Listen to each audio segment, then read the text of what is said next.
টাকার বিনিময়ে প্রার্থী কেনা হয়েছে, এমনটাই অভিযোগ তুলে রীতিমতো ধুন্ধুমার কাণ্ড বাঁধল কলকাতার মৌলালির পিসিসি ভবনে। প্রদেশ কংগ্রেসের প্রার্থী পছন্দ না হওয়ায় বিভিন্ন জেলা থেকে কংগ্রেস কর্মীরা ছুটে আসেন এই প্রদেশ কংগ্রেস ভবনে এবং তারপরই শুরু হয়ে যায় ধুন্ধুমার কাণ্ড। কারণ মাথা ফাটলো, কেউ আবার হলেন আহত। যদিও এই ঘটনার পর এখনো পর্যন্ত প্রদেশ কংগ্রেস ভবন থেকে কোনো রকমই মন্তব্য পাওয়া যায়নি।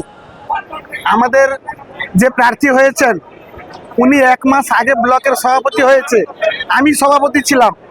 1 মাস আগে আমাকে সরিয়ে টাকার বিনিময়ে, জেলা সভাপতি টাকার বিনিময়ে ওই নতুন 1 মাসের ব্লক সভাপতিকে টিকিট দিয়েছে। আমার কাছে অনেক সার্টিফিকেট আছে। আমরা যদি এইভাবে সার্টিফিকেট নিয়ে যদি আমরা দীর্ঘদিন রাজনীতি করার পরে যদি আমরা টিকিটের আশা করতে পারি, তাহলে আমরা কি করে আর কংগ্রেসের এই রাজনীতিতে আমরা মনোযোগ দিয়ে আমরা রাজনীতি করব।